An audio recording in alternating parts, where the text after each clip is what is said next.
Hello student, very good morning to all of you. मैं आपका Ibrar sir, I Khan sir. अभी आप सबका मैं लक्ष्य पॉलिटेक्निक की ऑनलाइन क्लासेस में स्वागत करता हूँ। आज हम लोग स्टार्ट करने वाले हैं एक नई सफ़र, एक नया जर्नी। आज हम लोग स्टार्ट करेंगे अपना अप्लाइड फिजिक्स 2। अप्लाइड फिजिक्स 2 में क्या पढ़ना है आपको, क्या हमारा सिलेबस है, ये जो सफ़र है कितना इंटरेस्टिंग और कितना एडवेंचरस होने वाला है, इस पे हम बातचीत करने वाले हैं। तो सबसे पहले बेटा मैं आपको सिलेबस का ओवरव्यू देना चाहूँगा। अभी आपके सामने सिलेबस का ओवरव्यू डिस्प्ले होगा। ये अप्लाइड फिजिक्स 2 का सिलेबस है हमारा। ये जो सामने आपका डिस्प्ले हो रहा है, ये अप्लाइड फिजिक्स 2 का सिलेबस है। ओके, इसमें यहाँ पे अप्लाइड फिजिक्स 2 में हम लोग बातचीत करेंगे सारे चैप्टर्स के ऊपर। ये बेटा अप्लाइड फिजिक्स 2 है, ठीक है। यहाँ देखो, जो यूनिट वाइज अगर बात करें तो सबसे पहला जो अपना चैप्टर है, जो अपना फर्स्ट वाला चैप्टर है, वो है wave motion and its application. Chapter number 1 जो है ना आपका, वो बहुत बहुत बहुत ज्यादा इंटरेस्टिंग होने वाला है। चैप्टर का नाम तो सिंपली लिख दिया है wave motion and its application, but मैं आपको बताता हूं कि इस चैप्टर का सिग्निफिकेंस क्या है, इस चैप्टर का कंप्लीट ओवरव्यू। बच्चा मेरा, इस चैप्टर में आपको सच में वेव और उसके मोशन, डिफरेंट टाइप के वेव्स और उसकी कंप्लीट स्टडी तो करनी है, बट वेव को समझने के लिए सबसे पहले हमारी जो बातचीत स्टार्ट होगी चैप्टर में, वो होगा सिंपल हार्मोनिक मोशन से। मतलब हम लोग इस चैप्टर को सिंपल हार्मोनिक मोशन से स्टार्ट करेंगे, और वो भी मैं डायरेक्ट आपको सिंपल हार्मोनिक मोशन पे नहीं लेके जाऊंगा। पहले मैं आपको थोड़ा मोशन का आइडिया दूंगा, जैसे periodic motion, oscillatory motion, then after simple harmonic motion, what is the difference between periodic motion, oscillatory motion and simple harmonic motion. जब आप सिंपल हार्मोनिक मोशन में कंप्लीट स्टडी कर लेंगे, एक बेहतरीन चैप्टर जाएगा। एक चैप्टर ही है सिंपल हार्मोनिक मोशन बेटा। आईआईटी मेडिकल के बच्चों को ना सिंपल हार्मोनिक मोशन एक कंप्लीट चैप्टर की तरह पढ़ाया जाता है। आपको ना इसी में लिटिल सा पढ़ाया, बट हम लोग लिटिल में ट्रस्ट नहीं करते, हम लोग फुल डिटेल में पढ़ेंगे। सिंपल हार्मोनिक मोशन का कंप्लीट स्टडी मैं आपको कराऊंगा, उस पे बेस्ट सारा न्यूमेरिकल इंपॉर्टेंट डेरिवेशन। जब आपको सिंपल हार्मोनिक मोशन समझ में आ जाएगा, तब जाके आप वेव समझने के लायक होंगे। जैसे हल्का सा झलकाते हैं हम, फील करना। बाबू, एक तुम्हारे हाथ में रस्सी है, मान लो एक रोप है तेरे पास, तुमने उस रोप को कहीं दीवार में से फिक्स करके रखा है, बांध दिया। अब उस रोप को पकड़ के तुम ऐसे ऊपर नीचे इस तरह से ऑक्सिलेट करोगे, तो तुम देखोगे कि रोप के ऊपर इस तरह से वेव प्रोड्यूस हो रहा है। ठीक है, ये डिस्टर्बेंस है जो कि प्रोपोगेट हो रहा है एनर्जी और मोमेंटम के फॉर्म में। इसी को तो वेव बोलते हैं। What is wave? Wave is a disturbance which travel. Wave एक डिस्टर्बेंस है जो चलता है, ट्रेवल करता है, प्रोपोगेट करता है। अब जब वेव प्रोपोगेट करता है तो अपने साथ एनर्जी और मोमेंटम लेके चलता है जी। अब आपने एक वेव ऑन स्ट्रिंग का मैंने एग्जांपल दिया कि एक रस्सी को दीवार में बांधो, उसको ऐसे टाइटली होल्ड करो और फिर ऐसे अप एंड डाउन करो, तो आप रोप के ऊपर इस तरह से ऐसा वेव चलते हुए देखोगे। कंफर्म आप फील किए हो यार। अब देखो, ये जो वेव ट्रेवल कर रहा है, तो वेव का कोई एक सिंगल पार्टिकल को सोचो क्या कर रहा है। जब वेव ट्रेवल कर रहा है तो मीडियम का पार्टिकल ट्रेवल तो नहीं कर रहा है, लेकिन मीडियम का पार्टिकल अपने ही जगह पे, अपने ही पोजीशन पे अप एंड डाउन इस तरह से हो रहा है। मतलब मीन पोजीशन से आगे पीछे हो रहा है। इसका मतलब ये पार्टिकल सिंपल हार्मोनिक मोशन में है। Such motion in which an object moves to and fro about a fixed position is called simple harmonic motion। अब देखिए, वेव में इनफाइनाइटली मेनी पार्टिकल्स है, हजारों पार्टिकल्स है, और सारा का सारा पार्टिकल अप एंड डाउन, मतलब सारा का सारा पार्टिकल सिंपल हार्मोनिक मोशन में है। इसीलिए बेटा, वेव को कंप्लीटली समझने के लिए आपको सबसे पहले समझना पड़ेगा simple harmonic motion. Got it? चलिए, इस चैप्टर में सिंपल हार्मोनिक मोशन पढ़ेंगे, उसका कंप्लीट डिटेल पढ़ेंगे। देन आफ्टर वेव पढ़ेंगे, types of wave, longitudinal wave, transverse wave, mechanical wave, non mechanical wave, plane progressive wave, उसका इक्वेशन, उसके न्यूमेरिकल्स, इतने सारे टॉपिक्स पे हम लोग काम करेंगे wave motion and its application chapter में। Okay, now the second chapter is optics. Second chapter is optics. बेटा ये जो सेकंड चैप्टर है आपका ये ऑप्टिक्स है। 10th में आप इस चैप्टर को लाइट के नाम से जानते हो। 10th में आप इस चैप्टर को लाइट के नाम से जानते हो, जो कि बड़े होने के बाद आपको ये ऑप्टिक्स के नाम से आपके सिलेबस में आया। इस चैप्टर में आपको लाइट से रिलेटेड स्टडीज करनी है। What is light? Light is a form of energy which makes us able to see any object. Light है तभी आप किसी ऑब्जेक्ट को देख पाते हैं। लाइट एक एनर्जी है जिसकी वजह से आप ऑब्जेक्ट को देख पाते हो। कितना सुंदर है, स्माइल कैसा है, ये सब आप लाइट की वजह ही से देख पाते हो। ठीक है ना? तो ऑप्टिक्स में लाइट से रिलेटेड स्टडी की जाएगी। ऑप्टिक्स में लाइट से रिलेटेड स्टडी की जाएगी। इसमें हम आपको पढ़ाएंगे reflection of light, law of reflection, then after refraction, law of refraction. Hindi में आप इसको परावर्तन, अपवर्तन, अपवर्तन का नियम, परावर्तन का नियम ऐसा समझ सकते हैं। उसके बाद इसमें हम आपको पढ़ाएंगे total internal reflection, critical angle के बारे में हम आपको पढ़ाएंगे। उसके बाद मिरर फॉर्मूला, लेंस फॉर्मूला, सबका derivation, relation between focal length and radius of curvature. उसके बाद इसमें कुछ बेहतरीन ऑप्टिकल इंस्ट्रूमेंट मैं आपको पढ़ाऊंगा। जैसे मैं आपको पढ़ाऊंगा simple microscope, simple microscope, compound microscope, telescope, इस तरह का सारा बेहतरीन टॉपिक आपके इस चैप्टर में आएंगे। चैप्टर नंबर 3 जो है बेटा इलेक्ट्रोस्टैटिक। ये जो आपका चैप्टर है इलेक्ट्रोस्टैटिक है आपका चैप्टर। ये देखो electrostatic is the study of electric charge at rest. Electrostatic is the study of electric charge at rest. मतलब जब इलेक्ट्रिक चार्ज रेस्ट पे होता है तो उससे जुड़ी हुई जितने भी क्वांटिटीज है उसका स्टडी हम लोग करते हैं इलेक्ट्रोस्टैटिक के अंदर। इलेक्ट्रो का मतलब चार्ज, स्टैटिक का मतलब रुका हुआ। अब सर जी कहीं पे चार्ज रुका हुआ है तो आप क्या पढ़ाओगे यार? तो डिटेल में बता रहा हूं मैं क्या पढ़ाऊंगा। मैं आपको पढ़ाऊंगा कि किसी पॉइंट पे जब चार्ज है, कोई नेट नहीं है, ओके, किसी पॉइंट पे जब चार्ज है तो चारों तरफ के रीजन में अपना एक फील्ड बनाता है जिसको हम लोग इलेक्ट्रिक फील्ड बोलते हैं। दो चार्ज पार्टिकल जब आजू बाजू में होते हैं तो एक दूसरे के ऊपर फोर्स लगाते हैं जिसको इलेक्ट्रोस्टैटिक फोर्स बोलते हैं। इलेक्ट्रिक फील्ड क्या है, इलेक्ट्रोस्टैटिक फोर्स क्या है, कूलम्ब्स लॉ क्या बोलता है, देन आफ्टर इलेक्ट्रिक पोटेंशियल क्या है, electric potential due two point charge, electric potential energy क्या होता है, कैपेसिटर क्या होता है, ये सारा कुछ आपको इसी चैप्टर में पढ़ना है। कैपेसिटर को हम लोग अपने भाषा में कंडेंसर बोलते हैं। जब आपका पंखा पुराना हो जाता है, स्लो चलने लगता है, तो आप दिमाग लगाते हैं कंडेंसर लगा दे भाई। कंडेंसर लगाने के बाद हन हन हन हन आपका पंखा तेजी से घूमने लगता है। तो इस तरह के इंटरेस्टिंग टॉपिक आपको इस चैप्टर में मिलेंगे जिसका नाम है इलेक्ट्रोस्टैटिक। इलेक्ट्रोस्टैटिक इलेक्ट्रोस्टैटिक में हम लोग इलेक्ट्रिक चार्ज के बारे में पढ़ेंगे और वो चार्ज कहाँ में होगा बच्चा लोग? वो चार्ज होगा रेस्ट में। इसमें electric field, electrostatic force, Coulomb's law, electric potential energy, capacitance, capacitor, parallel plate capacitor, इस तरह के अच्छे अच्छे टॉपिक्स आने वाले हैं। ओके, देन जो अपना अगला है यूनिट 4। यूनिट 4 में हम लोग डिस्कस करेंगे बेटा करंट इलेक्ट्रिसिटी के बारे में। करंट इलेक्ट्रिसिटी में देखिए क्या सिमेट्रिकल स्टाइल में पढ़ा रहा है आपके सिलेबस में। पहले चार्ज को पढ़ाया जो कि रेस्ट पे था, अब वही चार्ज मूव करेगा, वही चार्ज जब मूव करेगा तो करंट बनाएगा।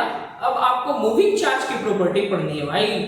करंट इलेक्ट्रिसिटी में आपको पढ़ना है मूविंग चार्ज के बारे में। आप करंट इलेक्ट्रिसिटी का डेफिनेशन जानते हो, फिजिक्स का वैसा ब्रांच जिसमें हम लोग इलेक्ट्रिक करंट का पढ़ाई करते हैं। और इलेक्ट्रिक करंट क्या होता है? The flow of electron is called electric current, या the flow of charge is called electric current. ऐसा यूनिट एम्पियर होता है इलेक्ट्रिक करंट का। ये एक फंडामेंटल फिजिकल क्वांटिटी है। पक्का बात? इस चैप्टर में इलेक्ट्रिक करंट में आप पढ़ेंगे रेसिस्टेंस के बारे में, इलेक्ट्रिक करंट का डेफिनेशन, फॉर्मूला, उस पे based numerical, then after resistance, resistivity, conductivity, इन पे बेस्ड न्यूमेरिकल्स आप पढ़ेंगे। उसके बाद इस चैप्टर में आप पढ़ेंगे व्हीट स्टोन ब्रिज। जबरदस्त कॉन्सेप्ट है। कॉम्बिनेशन ऑफ रेसिस्टर में व्हीटस्टोन ब्रिज पढ़ेंगे आप, सीरीज पैरेलल कॉम्बिनेशन के साथ साथ व्हीटस्टोन ब्रिज होगा। देन आफ्टर आपका पोटेंशियोमीटर पढ़ोगे, पोटेंशियोमीटर पढ़ने के बाद मीटर ब्रिज। इस तरह के बेहतरीन टॉपिक आपको पढ़ने हैं करंट इलेक्ट्रिसिटी में। उसके बाद जो यूनिट 5 है बेटा आपका, यूनिट 5 में आप पढ़ोगे इलेक्ट्रोमैग्नेटिज्म। इलेक्ट्रोमैग्नेटिज्म ये देखो, यूनिट 3 से हम लोग बात अगर करें यूनिट 5 तक, तो ये सब एकदम क्लोज रिलेटेड है, भाई बहन जैसा है, गहरा संबंध है इनके बीच। इलेक्ट्रोस्टैटिक में चार्ज था आपका रेस्ट में, इलेक्ट्रोस्टैटिक में जो आपका चार्ज था बेटा वो रेस्ट में था। इलेक्ट्रोस्टैटिक मतलब चार्ज एट रेस्ट, इलेक्ट्रोस्टैटिक का मतलब चार्ज एट रेस्ट, आपका चार्ज रेस्ट में। बट करंट इलेक्ट्रिसिटी में आपको ना चार्ज आ गया मोशन में। इसमें आप बेसिकली मूविंग चार्ज की स्टडी करने वाले हैं, मूविंग चार्ज की स्टडी करेंगे आप, मूविंग चार्ज। अब देखो किसी भी कंडक्टर से जब चार्ज मूव करेगा, आई मीन करंट फ्लो करेगा, तब वो अपने चारों तरफ के रीजन में मैग्नेटिक फील्ड बनाएगा। अब यहीं से आ गया इलेक्ट्रोमैग्नेटिज्म। एक्चुअली में ना मैग्नेट बेटा दो टाइप का होता है। एक मैग्नेट वही चुंबक जो आप खेले हो बचपन में, सिक्का में सटा दो, बक्सा में सटा दो चुंबक सटा दो, जादू खेले हो ना, जो और नेचर में पाए जाने वाले मैग्नेट होते हैं। मैग्नेटाइट नाम के अयस्क से प्राप्त होता है, मैग्नेटाइट नाम के ओर से मिलता है नेचुरल मैग्नेट। जैसे धरती के अंदर से हमको सोना मिलता है, तांबा मिलता है, आयरन मिलता है, कोयला मिलता है, वैसे ही धरती के अंदर से हमको मैग्नेटाइट नाम का अयस्क आई मीन ओर मिलता है, जिसको मैग्नेट में कन्वर्ट किया जाता है, वो नेचुरल मैग्नेट होता है। एक दूसरा वो मैग्नेट होता है कि जब किसी वायर से होके इलेक्ट्रिक करंट फ्लो करता है तो उसके चारों तरफ के रीजन में बेटा मैग्नेटिक फील्ड प्रोड्यूस हो जाता है, चारों तरफ के रीजन में मैग्नेटिक फील्ड बन जाता है। इसका मतलब कि जब किसी कंडक्टर से होके इलेक्ट्रिक करंट फ्लो करता है तब वो मैग्नेट की तरह बिहेव करता है। किसकी तरह? मैग्नेट की तरह बिहेव करता है। तो एक दूसरा मैग्नेट, अच्छा ये जो मैग्नेट है तभी तक इसमें मैग्नेटिक प्रॉपर्टी बना रहेगा जब तक कि उससे इलेक्ट्रिक करंट पार होता रहेगा। जब तक उससे इलेक्ट्रिक करंट क्रॉस कर रहा है वो एक मैग्नेट की तरह बिहेव कर रहा है। जैसे इलेक्ट्रिक करंट बंद, उसकी मैग्नेटिक प्रॉपर्टी खत्म। तो इसमें जो मैग्नेटिक प्रॉपर्टी डेवलप हो रही है वो due to electric current, electromagnet बोलते हैं इस कंडक्टर को। जब तक किसी कंडक्टर से होकर करंट फ्लो कर रहा है तब तक वो मैग्नेट की तरह बिहेव कर रहा है, तो इसको इलेक्ट्रोमैग्नेट बोलते हैं। और इसी की जो कंप्लीट स्टडी होने वाली है उसको हम लोग बोलते हैं इलेक्ट्रोमैग्नेटिज्म। इलेक्ट्रोमैग्नेटिज्म जो चैप्टर मैंने आपको बोला उसमें हम लोग बेसिकली जो स्टडी करेंगे वो किसी वायर से होकर जब करंट फ्लो करेगा तो उसके चारों तरफ के रीजन में जो फील्ड जनरेट होगा, जो मैग्नेटिक फील्ड बनेगा, उसकी स्टडी हम लोग करेंगे। तो करंट की वजह से मैग्नेटिक फील्ड बन रहा है, वो कंडक्टर मैग्नेट की तरह बिहेव कर रहा है, इलेक्ट्रॉन चल रहा है, करंट चल रहा है, कंडक्टर मैग्नेट की तरह बिहेव कर रहा है, इसलिए उसका नाम पड़ गया इलेक्ट्रोमैग्नेट। और उसकी कंप्लीट स्टडी अपने को करनी इस चैप्टर में, जिसका नाम है इलेक्ट्रोमैग्नेटिज्म। इसका नाम है बेटा इलेक्ट्रोमैग्नेटिज्म। देन आफ्टर आपको सेमीकंडक्टर फिजिक्स पढ़ना है और आपको पढ़ना है मॉडर्न फिजिक्स। सेमीकंडक्टर फिजिक्स में आप सेमीकंडक्टर के बारे में पढ़ेंगे। सेमीकंडक्टर क्या होता है भाई? तो ना तो कंडक्टर ना इंसुलेटर, ये बीच वाले होते हैं दोस्त। सेमीकंडक्टर जिसकी कंडक्टिविटी कंडक्टर से कम होती है और इंसुलेटर से ज्यादा होती है, ठीक है। ना तो ये कंडक्टर होता है ना इंसुलेटर होता है। लो टेम्परेचर पे ये इंसुलेटर की तरह बिहेव करता है और हाई टेम्परेचर पे ये कंडक्टर बन जाता है। एकदम दुनिया ही इसकी अलग है सेमीकंडक्टर की। इसमें आप पढ़ेंगे N type semiconductor, P type semiconductor, PN junction diode, फिर उसकी बाइसिंग पढ़ेंगे आप, फॉरवर्ड बायस, रिवर्स बायस, उस पे बेस्ट और भी एमीटर्स, जितने सारे टॉपिक्स हैं। ओके, देन आफ्टर आपको पढ़ना है मॉडर्न फिजिक्स। मॉडर्न फिजिक्स में एकदम मॉडर्न बातें पढ़ेंगे। ऐसा भी नहीं है कि आज का कोई डिस्कवरी पढ़ने वाले हो, नहीं। हाँ, रिसेंट के 200-300 सालों में जो डिस्कवरीज हुई है उसके बारे में आपको पढ़ना है। एटॉमिक थ्योरीज है, बहुत सारा एक्सपेरिमेंट है, उन सब के बारे में आपको पढ़ना है मॉडर्न फिजिक्स में। तो कुल मिला के ये जो पूरा चैप्टर है आपका, ये बेहतरीन एक सेशन आपका इंतजार कर रहा है। एक बहुत अच्छा चैप्टर है जो आपका वेट कर रहा है। एंड जैसा कि आप सबको, मैं जो मेरे पहले से जानने वाले बच्चे हैं उनको मैंने कभी ना कभी ये बात बोला होगा कि बेटा फिजिक्स गड़बड़ाना नहीं, फिजिक्स गड़बड़ाना नहीं। क्यों? Because physics is the mother of every branch of engineering. Physics का ही बाल बच्चा तेरा कंप्यूटर साइंस बेटा, फिजिक्स का ही बाल बच्चा तेरा triple E, mechanical, civil, electronics, ये सब फिजिक्स का ही एक स्टैंडर्ड फॉर्म है। तो पहले आपको कोर कॉन्सेप्ट समझने पड़ेंगे। इसलिए इनिशियल के सेशंस में सेमेस्टर 1 सेमेस्टर 2 में आपको फिजिक्स की स्टडी कराई जाती है, ताकि इसी का एडवांस आपको अपने अपने कोर पेपर्स में भी पढ़ने हैं। ठीक है, तो कुल मिला के सिलेबस काफी इंटरेस्टिंग है और मैं आपके साथ हूँ, so it will be more interesting. Physics का मतलब फील, जब तक फील नहीं आएगा टॉपिक में, फिजिक्स पढ़ने का मतलब नहीं है। एंड आई होप कि मैं आपको फील कराऊंगा, हर एक टॉपिक अपना बेस्ट दूंगा आपके लिए। कुछ आपको जो टास्क करने हैं, ये जो मोड ऑफ स्टडी है इसके साथ साथ आप वीडियो देखें, साथ साथ में अपना नोट्स अपने पास रखें, कॉपी रखें और उसमें आप मेंशन करें। ठीक है, जो भी आप लेक्चर से पढ़ रहे हो आप साथ साथ में अपना नोट्स बनाते जाएं। आप नोट्स बोलोगे मिल जाएगा आपको, नो प्रॉब्लम, लेकिन आपका खुद का बनाया हुआ जो नोट्स होगा that will be very helpful for your study। आपकी स्टडी के लिए वो बहुत ज्यादा इंपॉर्टेंट होने वाला है। This is all about the syllabus and it's overview. अब हम लोग चलते हैं चैप्टर के ऊपर। तो जो अपना पहला चैप्टर है बेटा, ये wave motion and its application, हम लोग पहले इसी को टारगेट करेंगे। पहला यूनिट सबसे पहले हम लोग यही पढ़ेंगे, wave motion and its application. आप चाहे तो स्क्रीनशॉट ले सकते हैं। ठीक है, हम लोग चैप्टर स्टार्ट करेंगे।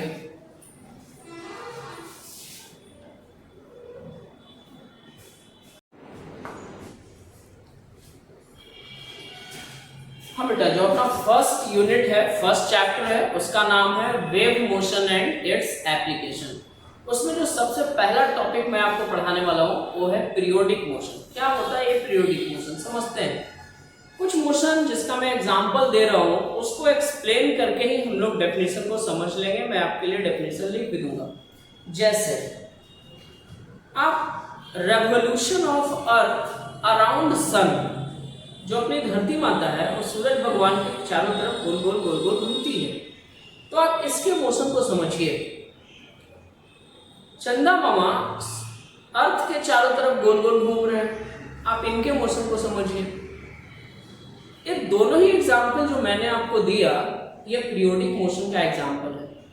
अब इस मोशन को समझ के आपको फील करके डेफिनेशन क्रिएट करना है।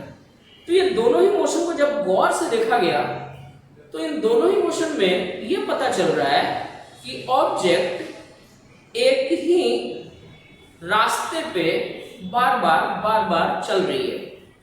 मतलब अपने पाथ को रिट्रेस कर रहा है, अपने पाथ को रिट्रेस कर रहा है, दोहरा रहा है, उसी रास्ते पे बार बार चल रहा है। वन थिंग इज मोर कि मोशन को कंप्लीट करने में, हर बार मोशन को कंप्लीट करने में एग्जैक्ट समय लगता है, बराबर टाइम लगता है।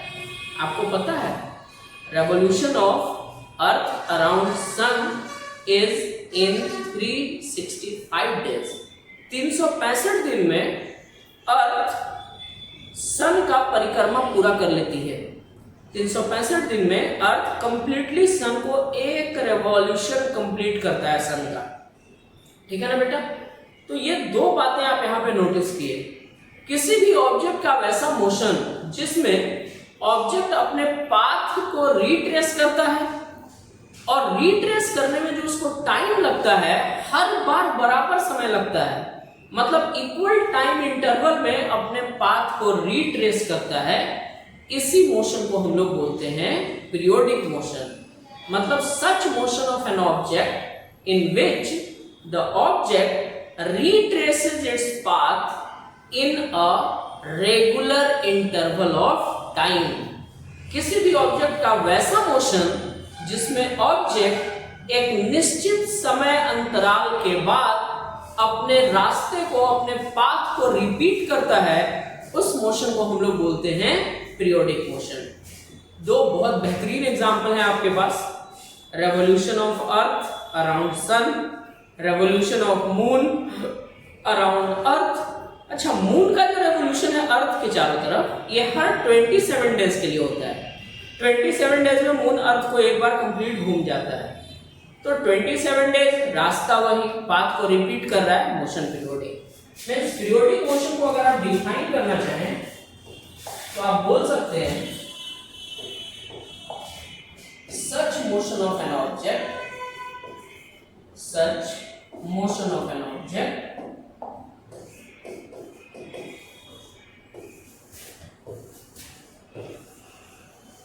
such motion of an object in which it retraces, in which it retraces its path in a regular interval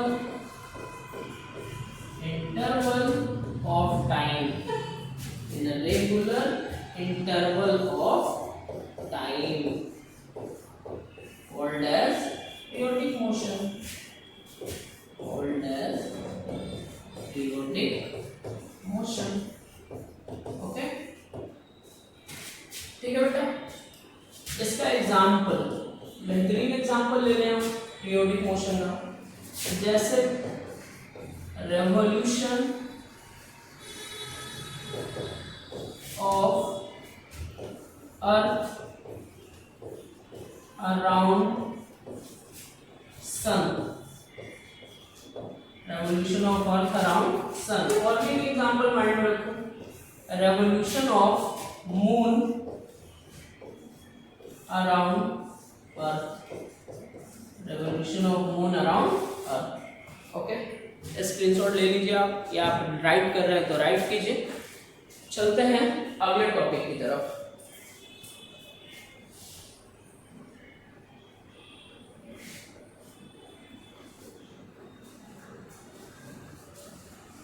I think आप लोग लिख लिए। तो अपना जो नेक्स्ट टॉपिक होने वाला है वो होगा बच्चा लोग ऑक्सीलेटरी मोशन। ऑक्सीलेटरी मोशन, अब ये देखो समझो ऑक्सीलेटरी मोशन क्या है। ऑक्सीलेटरी मोशन में कोई भी ऑब्जेक्ट एक फिक्स पॉइंट के, एक निश्चित बिंदु के आगे पीछे या इधर उधर, आगे पीछे या इधर उधर मूव करता है। इसमें भी ऑब्जेक्ट अपने पाथ को रिट्रेस करता है, ऑब्जेक्ट अपने पाथ को रिट्रेस करता है और रेगुलर टाइम इंटरवल में करता है, समय बिल्कुल बराबर लगता है हर बार। जैसे एग्जांपल समझिए, हम आपको इसका एक एग्जांपल दे रहे हैं and that is simple pendulum. बेहतरीन एग्जांपल ले लो आप, सिंपल पेंडुलम। सिंपल पेंडुलम बेटा, ये आप मान लो एक बॉब को मैंने धागा से बांध के लटका दिया, इसको अभी हम हिट किए, ठीक है, तो इस तरह से यहां से गया, इस पोजीशन पे पहुंचा, यहाँ पे थोड़ी देर के लिए रुका, फिर वहां से ये वापस आया और ये इस पोजीशन पे पहुंच गया, यहाँ पे, ठीक है। इसके मोशन को आप ध्यान से देखिए, इसका जो मोशन हो रहा है, इसमें ऑब्जेक्ट जिस पोजीशन पे स्टार्टिंग में था, इस पोजीशन को हम लोग बोलते हैं मीन पोजीशन। इसको क्या बोलते हैं? Mean position. ये राइट साइड में है, इसलिए इसको बोलेंगे right extreme position. Right extreme position, right extreme position. और ये लेफ्ट में है, इसलिए इसको बोलेंगे left extreme position. Left extreme position है। यहाँ पे ऑब्जेक्ट मीन पोजीशन के आगे पीछे आगे पीछे आगे पीछे मूव कर रहा है, ठीक है ना, टू एंड फ्रो या बैक एंड फोर्थ, आगे पीछे या इधर उधर मूव कर रहा है। इस तरह के मोशन को हम लोग बोलते हैं ऑक्सीलेटरी मोशन। एक और एग्जांपल लो, मान लो आपके पास एक स्प्रिंग है, स्प्रिंग को ऐसे आपने टाइटली होल्ड किया, पकड़ लिया, नीचे में उसका एक ऑब्जेक्ट बांध दो और उस ऑब्जेक्ट को पकड़ के नीचे खींचो और छोड़ दो, तो ये स्प्रिंग लंबा हुआ तो वापस से अपने आप को रीस्टोर करने के लिए ऑब्जेक्ट को ऐसे खींचेगा। इस तरह से ऑब्जेक्ट ऊपर नीचे पार्टिकुलर पॉइंट के ऊपर नीचे इस तरह से वो मूव करना स्टार्ट करेगा। मींस अप एंड डाउन जो कर रहा है, एक फिक्स पॉइंट के आगे पीछे उसका मोशन हो रहा है, तो इसके मोशन को भी हम लोग बोलते हैं ऑक्सीलेटरी मोशन। मतलब such motion of an object in which object moves to and fro और back and forth about a fixed position is called oscillatory motion. Notice करने वाला बात यह है कि ऑक्सीलेटरी मोशन में भी ऑब्जेक्ट अपने पाथ को रिट्रेस करता है एंड रेगुलर टाइम इंटरवल में अपने पाथ को रिट्रेस करता है। बात समझिए, ये कोई भी बेटा ऑक्सीलेटरी मोशन है, इसमें पाथ भी रिपीट हो रहा है, टाइम भी इक्वल लग रहा है, लेकिन ऑब्जेक्ट एक फिक्स्ड पॉइंट के आगे पीछे मूव कर रहा है। मतलब सारा का सारा ऑक्सीलेटरी मोशन पीरियोडिक है, बट पीरियोडिक मोशन सारा ऑक्सीलेटरी नहीं है, क्योंकि पीरियोडिक मोशन में ऑब्जेक्ट किसी पॉइंट के आगे पीछे नहीं करता है, ऑब्जेक्ट हमेशा एक ही सेंस में मूव करता रहता है। जैसे revolution of earth around sun के केस में आप देखिए, अर्थ हमेशा वेस्ट टू ईस्ट डायरेक्शन में रिवॉल्व करता है। अब ऐसा नहीं कि 2022 है तो earth west to east direction में रिवॉल्व किया और 2023 में ईस्ट टू वेस्ट लहरिया नहीं मारता है भाई, जो उसका सेंस है हमेशा उस डायरेक्शन में, बट यहाँ आगे पीछे वाला सेंस होता है। हाँ, दो बातें इसमें होती है, दोनों बातें पीरियोडिक मोशन की, पाथ को रिट्रेस भी करता है, बराबर टाइम में भी करता है। तो ऑक्सीलेटरी मोशन पीरियोडिक है, बट पीरियोडिक मोशन ऑक्सीलेटरी नहीं है। Got it? चलिए डेफिनेशन एंड डिटेल इसका मैं राइट करता हूं। मैंने बोला ऑक्सीलेटरी मोशन के बारे में, such motion of an object in which it moves to and fro or back and forth, to and fro or back and forth about a fixed position,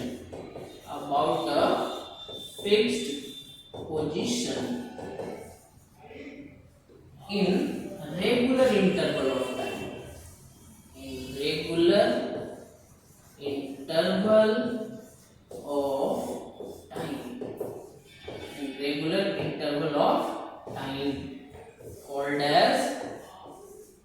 as oscillatory motion.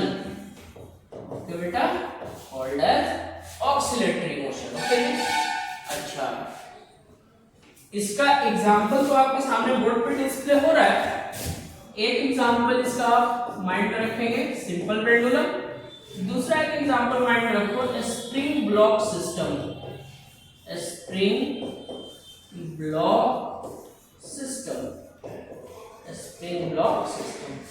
और ये दोनों ही experiment, दोनों ही example जो आप यहाँ पे देख रहे हो, उसमें एक बात माइंड में रखना है, ये सारा सीन हम लोग जो समझ रहे हैं वो वैक्यूम में समझ रहे हैं। मतलब यहाँ पे एयर का प्रेजेंस नहीं है, जो कि प्रैक्टिकल लाइफ में होता है।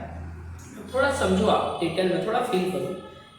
एक बॉब है, कोई भी एक गोलक है, गोला है, उसको रस्सी से बांध के ऐसे लटका दिया, आप उसको हिट करो।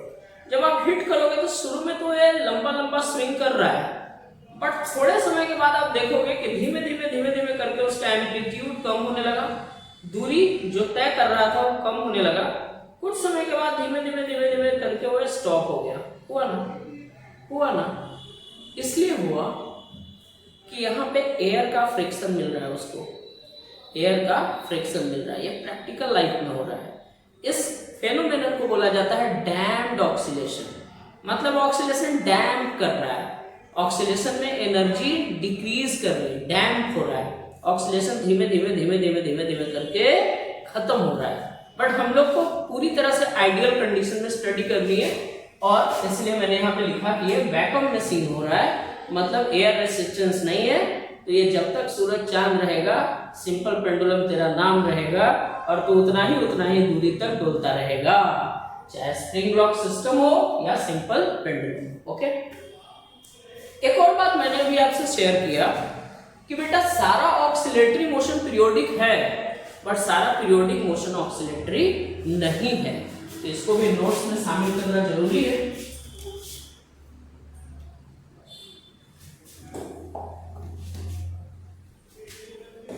Definition: such motion of an object in which it moves to and fro or back and forth about a fixed position in regular interval of time. In a regular interval of time, called as oscillatory motion. इसको हम लोग oscillatory motion बोलते हैं। इसको आप screenshot लो या फिर notes करो, फिर अगला लाइन लिखता हूँ। वर्ड बन गया है।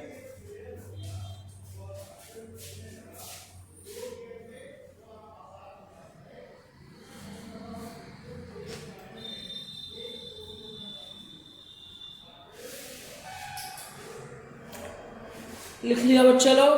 चलो आगे बढ़ते हैं बेटा। नाउ मैंने जो बात आपको बताई उसको लिखने की बारी आई। मैंने बोला इंपॉर्टेंट पॉइंट में लिखा है इसको, नोट पॉइंट एस टाइप। मैंने बोला all oscillatory motion, all oscillatory motion are periodic. All oscillatory motion are periodic, but all periodic motion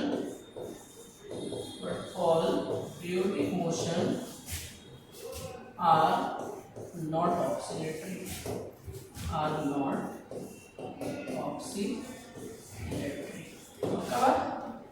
mind में रहेगा ये बात? ओके, ये तो डेफिनेशन का राउंड हुआ। इसमें एक आपके सिलेबस से थोड़ा ऊपर जाके हम फॉर्मूला बताना चाहते हैं, और वो फॉर्मूला है कि जब कोई ऑब्जेक्ट ऑक्सीलेटरी मोशन में मूव करेगा तो उस ऑब्जेक्ट के ऊपर लगने वाले फोर्स का इक्वेशन क्या होता है। मीन्स आपको जानना है, ये बेटा एक्चुअली आपके सिलेबस से थोड़ा ऊपर है, बट इसका काम है, इसलिए बता रहा हूं, एक्स्ट्रा पढ़ने में बुराई नहीं है। मैंने बोला द जनरल इक्वेशन वाली, the general equation of force on an object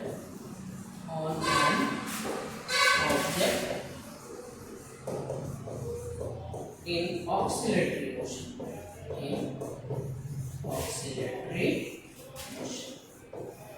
और ये होता है F बराबर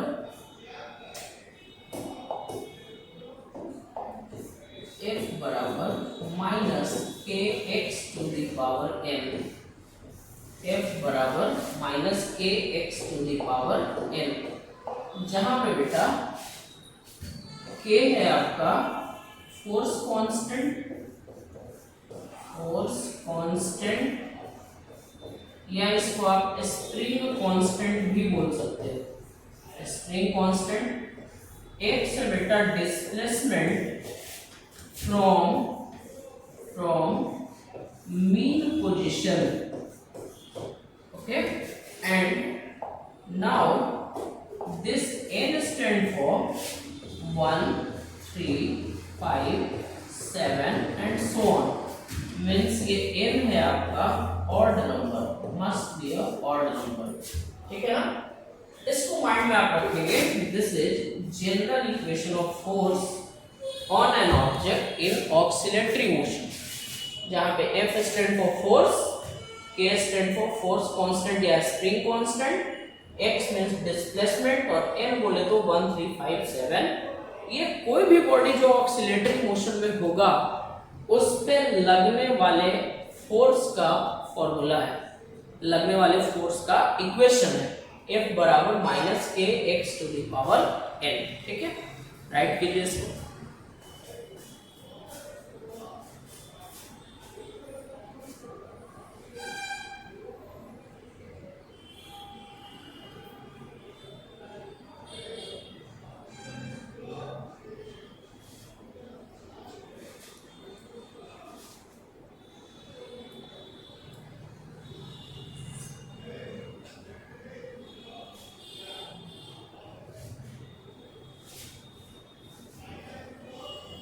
हो गया बेटा। This is complete information about oscillatory motion. अब हम लोग स्टडी करेंगे सिंपल हार्मोनिक मोशन का।